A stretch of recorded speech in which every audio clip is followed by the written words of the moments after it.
Thank you, Dad, and thank you all for coming for this wonderful event. I'm very, very excited to be here and to talk to you this evening. Dr. Billington, I have to say this is my favorite library that I've ever been in. No books. But seriously, these Civil War pictures that my family and I have been collecting have been a wonderful part of our lives. When I was little, I didn't know much about the Civil War. I learned a bit in school, but my dad mostly taught me. I think I appreciate this a lot more because when I see pictures of dead or wounded soldiers, I feel very close to them because of our collection. When we were living in my old house in Arlington, Virginia, where my best friends are living, the D'Annunzios, there was a house that got torn down right down the street from us. So knowing my dad, he probably searched up on the internet, major war spot in Arlington, Virginia. So he took me down to the house with a metal detector to look for artifacts. I don't think I would find anything, but little did I know there was a battle fought in Arlington, Virginia near this house. About 10 minutes into our search, my metal detector started beeping. My dad ran over and started to dig. I noticed something lying in the dirt. When my dad pulled it out, it was a U.S. belt buckle worn by a Union soldier. After that experience, I really became interested in the Civil War. Later, when we were bidding to win Civil War photographs on eBay, I asked my dad if I could click the mouse at the last second so no one could outbid us. We won the item, and I've been clicking ever since. For as long as I can remember, I haven't lost one, but maybe my dad just isn't telling me that I lost so I don't feel bad. Before we donated the Civil War photos to the Library of Congress, we had them all laid out around our house, in the basement, the kitchen, the dining room. And at night, when we were all ready for bed in our room, and at night, when we were all ready for bed in our separate rooms, and it was quiet, you could hear footsteps walking around. I know it sounds crazy, but it was very true. I never believed in ghosts, and I never thought I would say this, but ghosts are definitely real in some cases. I also believe in them because when we moved out of our house in Arlington, we left the photos in the basement closets. So when the D'Annunzios were there, they could hear footsteps too and mysterious things were happening. But once we moved them out of their house and into ours, weird things stopped happening in their house and started in ours. Dr. Billington, the strangest things have now stopped in our house. Please tell me when they start happening here. Oh, and Dr. Billington, do you know how young kids my age got to fight in the Civil War? Well, they took a marker, they took a marker and they took off their shoe and they wrote 18 on the bottom. And when the recruiting officer came over, they could honestly say that they were over 18.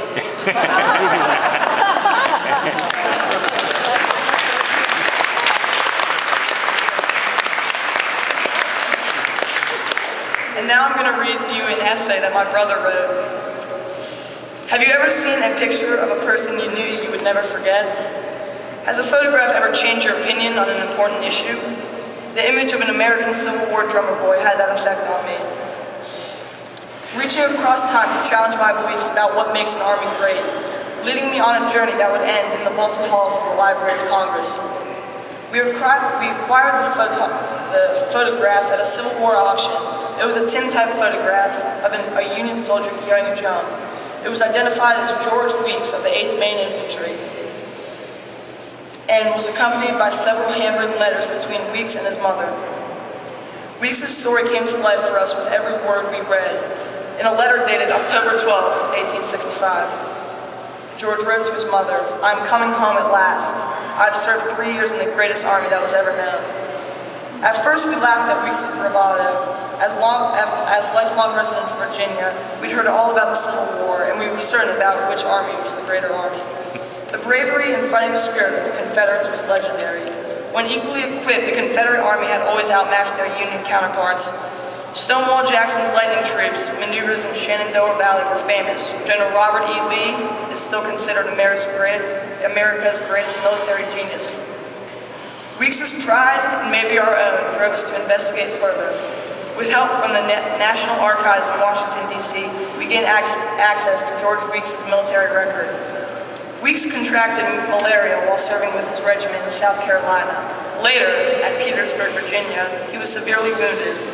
As a disabled veteran, Weeks struggled with malaria for several years. We were saddened to learn that he lost his battle with the disease at age 21. In the words of President Abraham Lincoln, Weeks had given the last full measure of devotion. It was no longer easy to dismiss his words. Over time, as my brothers and I learned more about the Civil War, we came to fully understand the meaning of Weeks' words.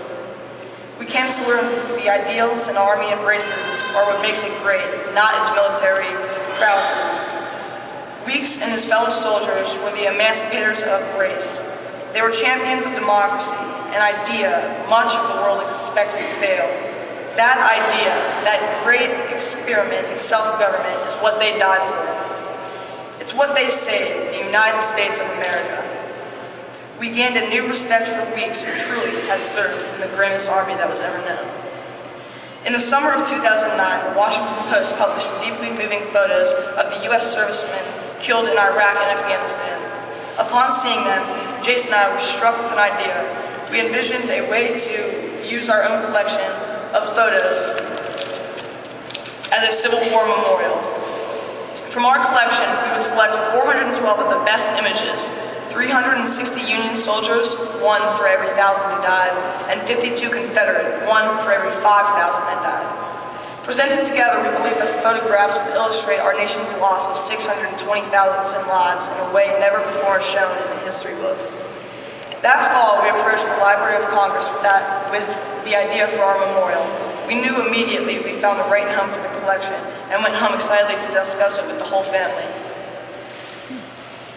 It was with great pleasure that in March of 2010, we decided as a family to donate our collection of Civil War photographs to the Library of Congress. We intend to keep adding to it, and we couldn't be happier that the collection will now be preserved for everyone to enjoy and to share.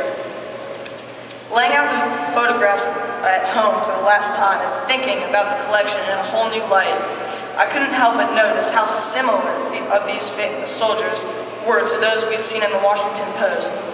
These were the young men who did most of the fighting and dying.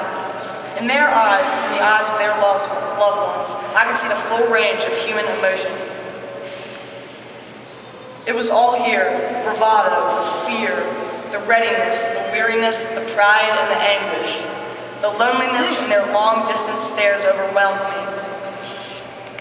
As I held Weeks' image in my hand, I noticed he was gazing beyond his photographer, maybe perhaps beyond his own death. His eyes appeared fixed on a distant horizon, a place he has found peace and comfort, a place where the killing has stopped, where there is justice and freedom for all. As a family, we would like to dedicate this photographic memorial, the last full measure, to George Weeks, Union soldier and drummer boy of the 8th Maine Infantry, and to all U.S. servicemen and servicewomen throughout time, each of whom has taken us one step closer to that distant, elusive horizon. Lastly, I just want to acknowledge my dad and tell him how much I and all of us really appreciate what he has done for us and maybe even the country. Dad, I want you to know that I love you more than you could ever imagine, and what you have done is amazing. We all appreciate how much time and effort it took you to do this. You are the best dad anyone could ever wish for. You are the most generous person I know, and you would do anything for me and Jason and Brandon. So in honor of my dad, I think we should all give him a big round of applause to show him that we are very proud of him.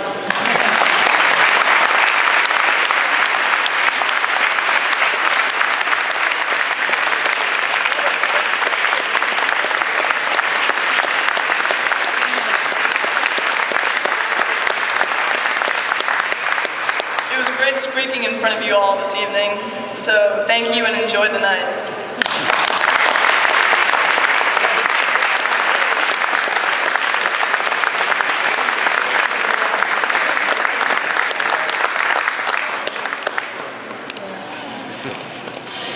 I think you'll all agree that not only is a great collection,